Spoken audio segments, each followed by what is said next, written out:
Boa noite, bem-vindos todos. Quem está assistindo pela internet também, bem-vindo.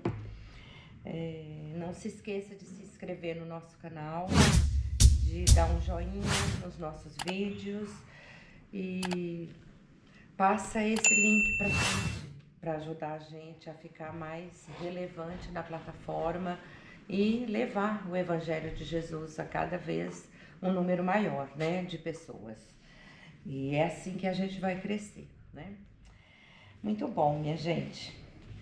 Hoje nós vamos com esse frio, né? A gente que está em São Paulo, mas quem vê pela internet e está fora daqui, não imagina o frio que está aqui hoje. Então, bem-vindos mesmo, né, nessa noite. Hoje a gente vai falar aqui de um capítulo que eu vou contar uma coisa para vocês.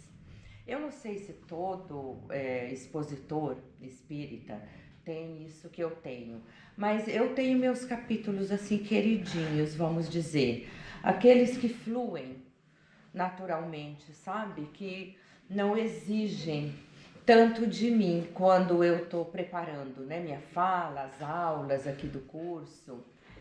Mas tem capítulo que me desafia mais. O capítulo de hoje é um desses, que primeiro que me leva para memórias bem, né, de quando eu era criança. E segundo, que ele me faz pensar e rever, inclusive, conceitos meus, inclusive rever minha fé, a qualidade da minha fé. Então esse capítulo, que é o 19, que é A Fé Transporta Montanhas, é um capítulo que exige mais foco meu e mais concentração quando eu estudo ele.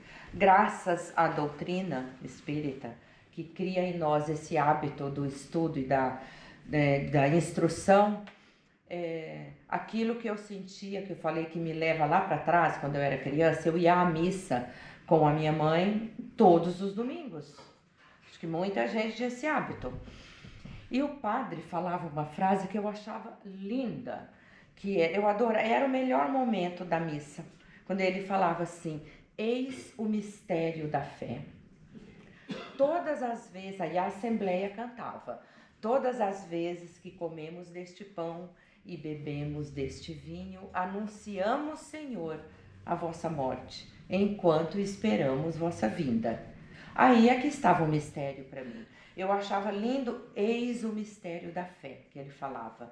E aí em seguida vinha o mistério, porque eu não conseguia compreender a morte e a ressurreição de Jesus. Então, lá naquela minha personalidade, eu achava que eu ia ser castigada porque eu não tinha fé. Falava, é falta de fé, eu não tenho fé, porque eu não entendo isso. Então vejam que o capítulo, ele me mexe com memórias e me faz pensar. E o que é excelente, por quê? Porque o estudo faz com que a gente vai derrubando mitos, né, e vai construindo um caminho que tornam as coisas mais possíveis para nós.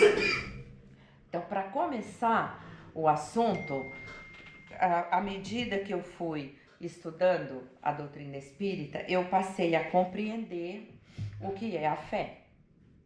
Não estou dizendo que é fácil de ter, mas compreender o que é a fé. Quando as pessoas perguntam, uma amiga uma vez me perguntou, mas você acredita em quê? Você não acredita em Deus? Eu falei para ela, nossa, eu tenho uma fé, assim, eu procuro ter.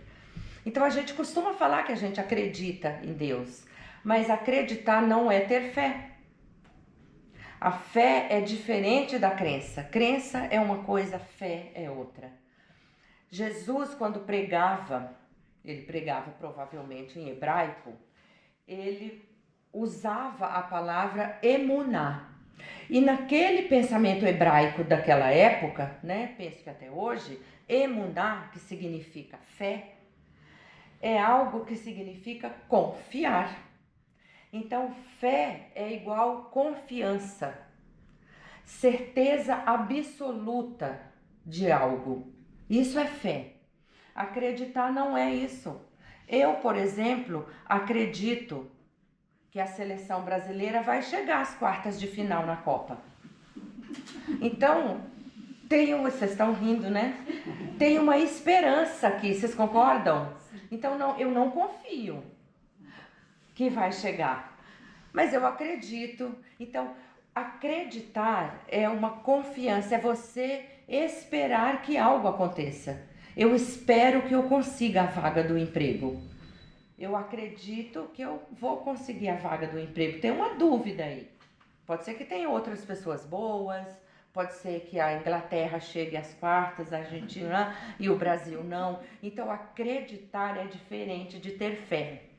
A fé é a confiança naquilo que vai acontecer. E depois de ter acontecido, eu continuo confiando que era o que tinha que acontecer. Que não é, a fé não é Deus fazer a minha vontade. É eu confiar que Ele vai fazer o que tem que ser feito. E uma vez que aconteceu, não foi o que eu pedi, eu vou confiar que era o melhor para mim. Porque Deus sabe o que Ele quer para mim. E Ele vai mandar o que é melhor.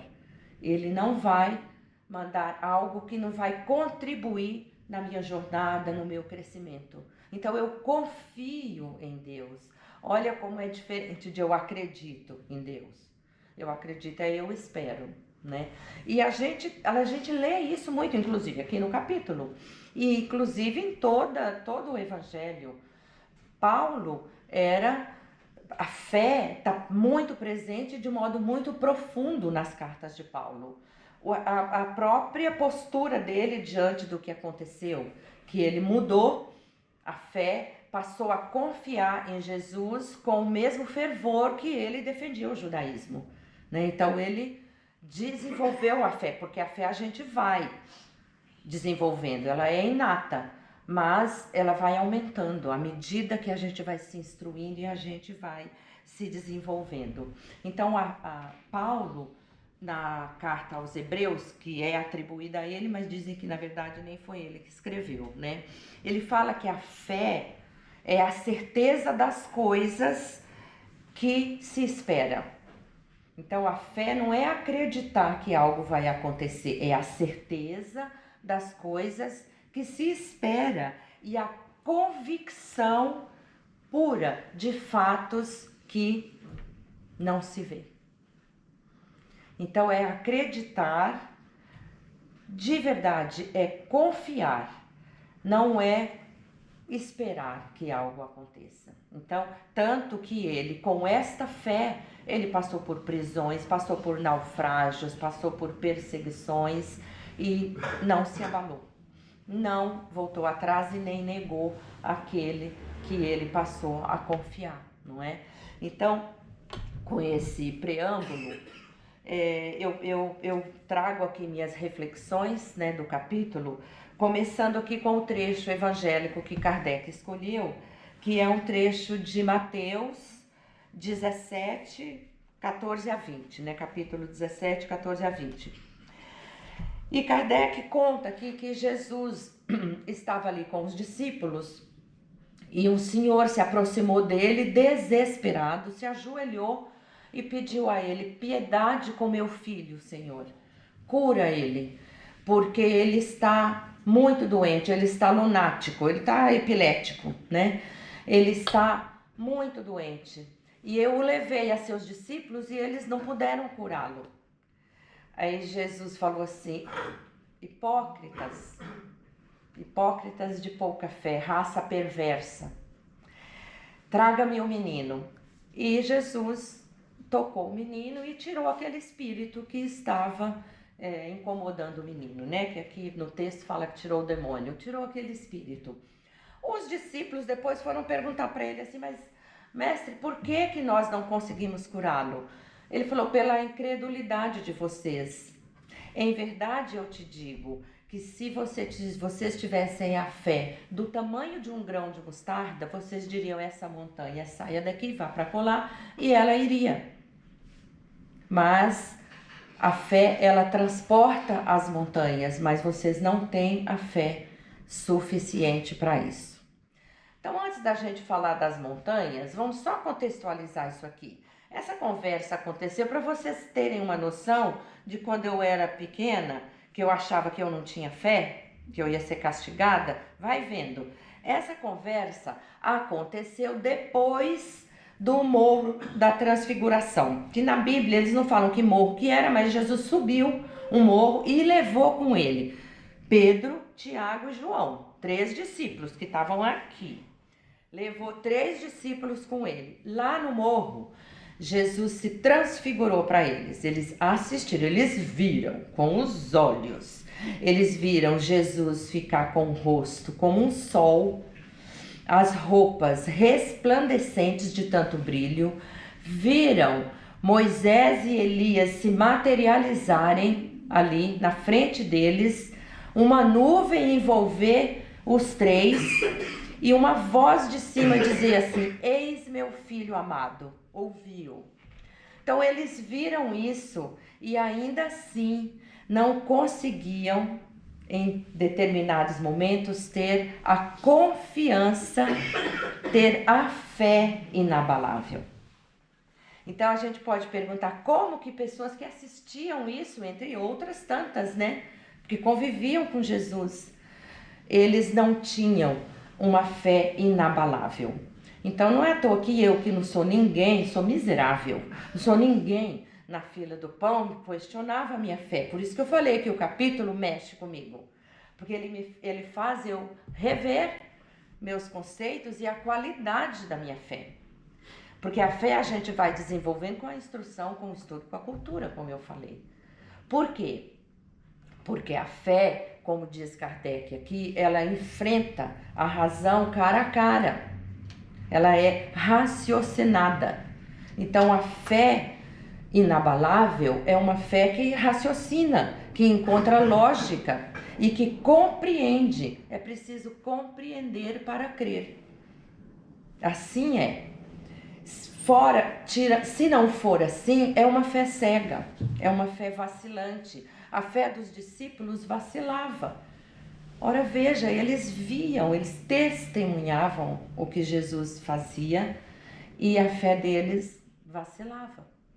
E ela foi crescendo e aumentando com a instrução, que eles, depois, representando Jesus, eles fizeram curas, eles fizeram muitas coisas, não é? E Jesus dizia aqui nas instruções dos espíritos, um espírito protetor fala que se a humanidade, se os homens soubessem a capacidade que eles têm, se vindo de uma fé que brota no coração, a capacidade que tem de construir coisas a partir das leis naturais. Ninguém está falando de milagre segundo dogmas religiosos, né? Que a gente acredita porque alguém contou e acredita sem buscar a compreensão e a prova daquilo. Esse espírito está nos dizendo que nós, à medida que desenvolvemos esta fé raciocinada que brota do coração, como diz Emmanuel no Consolador, que ele fala que a fé é guardar no coração a luminosa certeza de Deus. A certeza que ultrapassa o âmbito da crença. Então a fé passa a crença, não é crença. Crença é uma coisa, fé é outra, não é? Então, se eu perguntasse para vocês, normalmente eu pergunto quando eu estou fazendo palestra de gestão do tempo e tal, eu pergunto para as pessoas, o que é que vocês acham que a gente muda mais facilmente, um comportamento ou uma crença? Todo mundo fala que é mais fácil mudar um comportamento. E eu digo para vocês que não é, que é mais fácil mudar uma crença. Porque a gente pensa que crença é fé. Por isso que a gente fala. Aí eu te pergunto, nós estamos aqui, digamos que lá embaixo o pessoal esteja se movimentando e preparando um belo banquete para nós. Mas alguns de nós prometeu começar a dieta hoje. Só que aí a gente chega lá embaixo, tem lasanha, tem pão de queijo, tem tudo. O que é mais fácil? Mudar o comportamento e não comer? Ou mudar a crença e falar, eu começo amanhã. Eu começo a dieta amanhã. Então, crença a gente muda, ela não se sustenta. E comportamento é mais difícil de mudar, exige esforço, exige força de vontade, não é? Então, a fé é assim.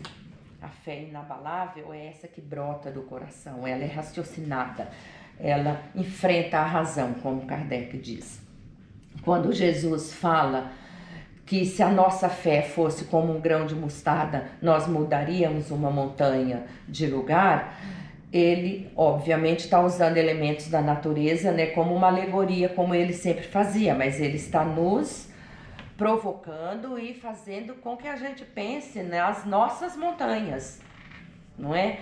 Que se eu tenho vícios, eu tenho dificuldades, eu tenho obstáculos, se a minha fé fosse verdadeira, aquela que confia, que significa confiar, esses obstáculos, essas montanhas não me tirariam do meu objetivo e não representariam nenhuma dificuldade para mim, né? Então vale a gente pensar qual é a qualidade da nossa fé, o quanto nós confiamos, quais são as montanhas que nós temos, né? Aquelas verdades absolutas que a gente tem e a gente luta defendendo um ponto de vista até sangrar, arruma inimizade, divide, né? Porque nós não confiamos, não, temos uma fé verdadeira de que o que está na nossa mala que a gente carrega é nosso, não é verdade? E aqui também Kardec traz uma parábola, que é a parábola da figueira seca, que também Jesus aproveita uma situação para trazer um ensinamento também sobre a fé. E novamente ele fala para os discípulos: olha, se a sua fé fosse do tamanho de um grão de mostarda, porque eles estão andando, tem fome, e aí vem a figueira toda lindona, né, com uma copa gigantesca, e decide, Jesus fala: bora lá, vamos pegar uns figos. Agora é engraçado porque não era época de figo, então Jesus sabia muito bem que não ia ter figo lá, né? Mas quando a figueira tem muitas folhas, diz que ela dá uns frutinhos pequenos, isso é sinal de muita abundância na produção dela. Chegou lá, não tinha figos, Jesus sabia que não ia ter, óbvio. Então, na verdade, ele foi até lá para ensinar para eles sobre fé, sobre aparência, né, sobre vontade. E ele viu e falou: olha, não tem fruto, você vai secar e ninguém comerá de seus frutos. E foram embora. No dia seguinte, quando eles voltaram, pois não é que a figueira estava seca? E aí, de novo, eu falo aqui cá para mim, que novamente a fé dos discípulos vacilou. Porque eu acho que eles não confiaram que ia secar a figueira. Porque eles se espantaram quando viu a figueira seca. E falou assim: olha, Senhor, a figueira que amaldiçoaste ontem está seca. Aí Jesus falou: vocês têm pouca fé. Se vocês tivessem fé verdadeira que brota do coração, você ia dizer para uma montanha: sai daqui e se joga no mar, a montanha se jogaria.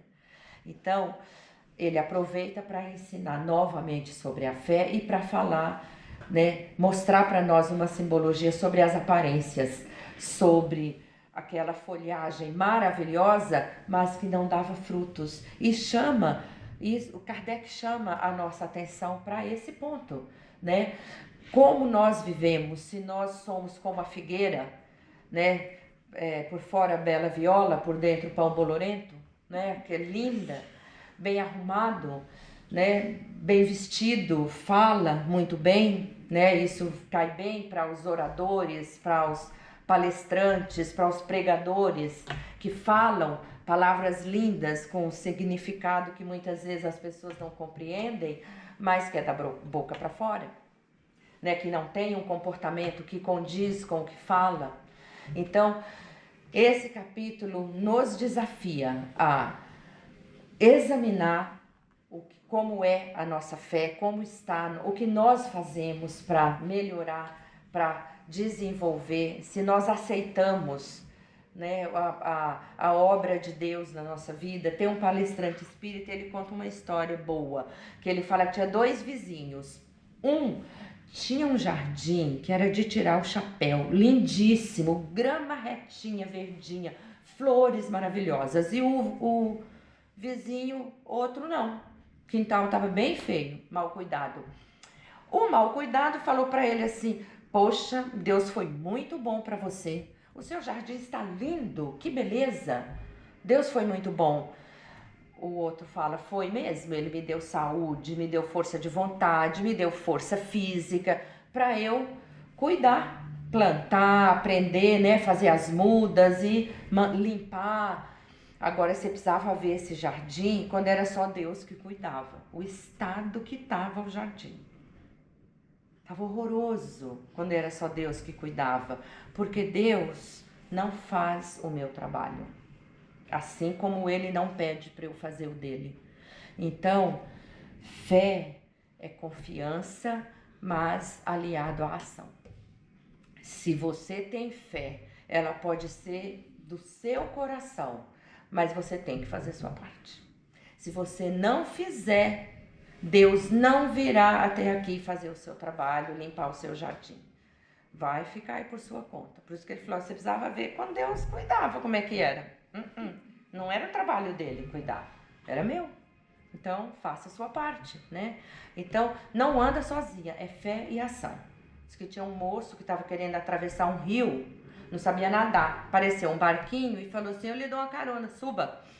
Ele subiu e tinha 2 remos. Um estava escrito fé, o outro estava escrito ação. Aí ele falou assim, caramba, que legal os seus remos. Um está escrito fé, o outro ação.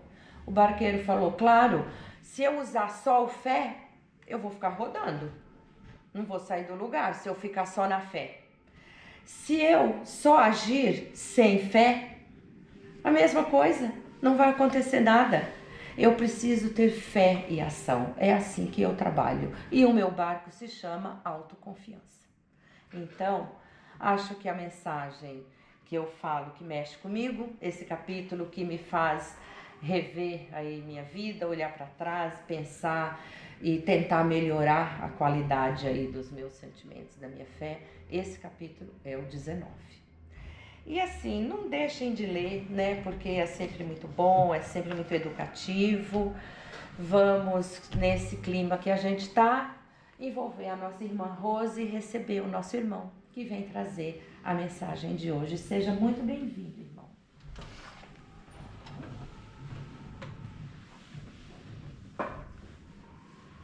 Boa noite, queridos irmãos.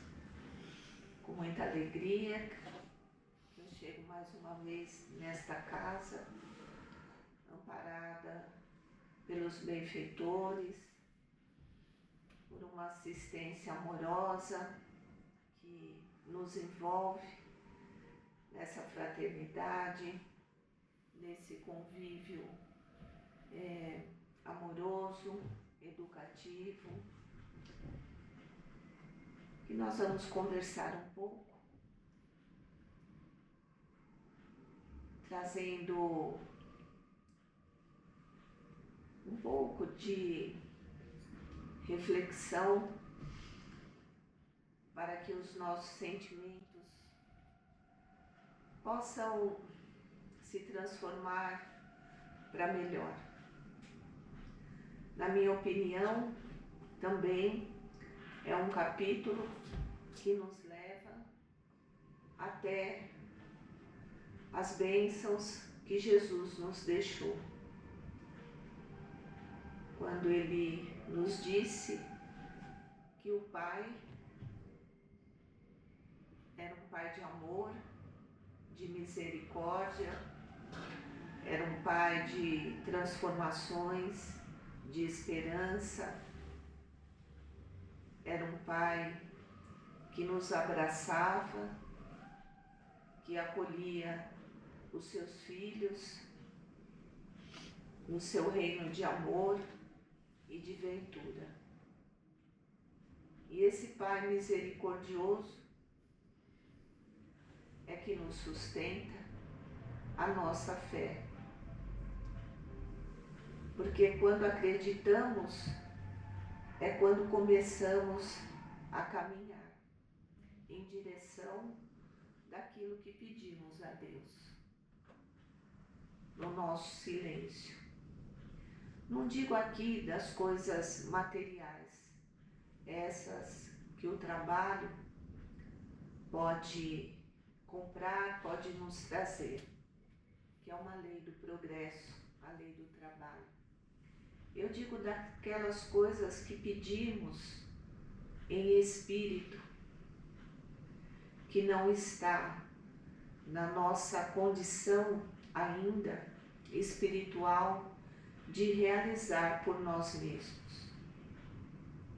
Então colocamos a nossa ação em um pedido de socorro ao Pai, rogando a Ele que nos dê forças, coragem, otimismo, perseverança, sabedoria para alcançarmos. E quando nos colocamos diante dele como filhos necessitados, humildes, chega até nós os benfeitores que transmitem com amor as orientações que ainda não conseguimos por nós realizar. Então vem aquela inspiração para que façamos de tal forma, para que procuremos tal pessoa, para que nos dirigimos a tal lugar, ou muitas vezes que aguardemos a ação do alto. Então é assim que o nosso coração se tranquiliza, o nosso sentimento estabiliza e respiramos fundo e deixamos Deus nos guiar. E com essa confiança no Pai, nós conseguimos realizar aquilo que para nós parecia impossível. É o poder da fé. O poder da fé em ação. Eu consegui realizar. Veja, não foi Deus que materializou, não foi Deus que foi lá e realizou, não foi Deus que caminhou até o lugar que precisava. Somos nós mesmos. Só que diante de uma grande dificuldade, o espírito se sente frágil. Ele procura o aconchego daquele que o criou, o Pai. O Pai que acolhe, o Pai que ama, o Pai que direciona.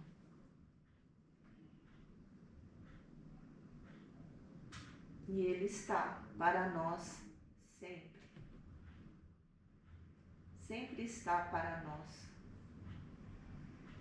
Vamos atravessando qualquer dificuldade, qualquer problema que parece insolúvel. Quando olhamos para trás, dizemos: puxa, venci, graças a Deus. Tudo passou, graças a Deus. É a nossa fé, a fé ativa, aquela que todos nós temos, mas que precisamos movimentar. Jesus disse: vós sois deuses e podeis fazer muito mais que eu faço. Acendei a vossa luz,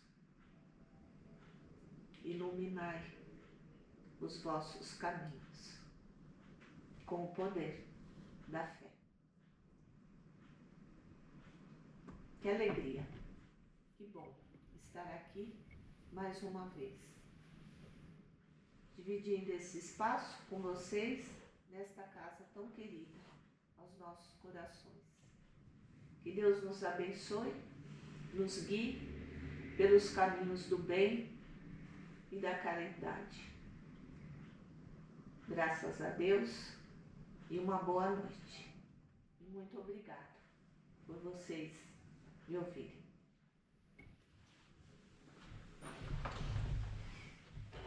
Querido irmão, somos nós quem agradece a mensagem tão linda que nos conforta, nos alegra. Muito obrigada. Assim, meus irmãos, vamos continuar mantendo os nossos olhos fechados nessa atmosfera, né, que foi criada e onde nos sentimos tão bem. Vamos dirigir uma breve vibração neste momento, pedindo à espiritualidade força, luz, saúde a todos os nossos irmãos que estejam passando por alguma aflição, que seja de natureza física ou espiritual. Vamos pedir que sejam abençoadas as equipes de saúde, as equipes que dão apoio aos lares de idosos, às creches, aos cárceres, onde houver um irmão num estado de tristeza, de angústia, de depressão, que a espiritualidade possa encontrar espaço para atuar e levar o lenitivo para esses sofrimentos, e que estes irmãos abram seus corações para receber as bênçãos que vêm do alto.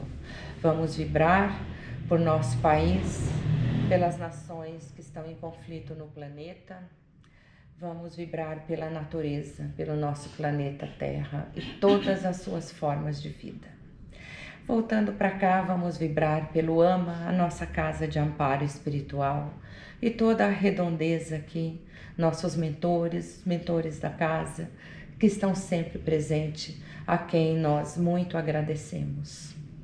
Vamos, então, agora, manter os olhos fechados, receber o passe espiritual diretamente sobre nossas forças, para que possamos nos restabelecer.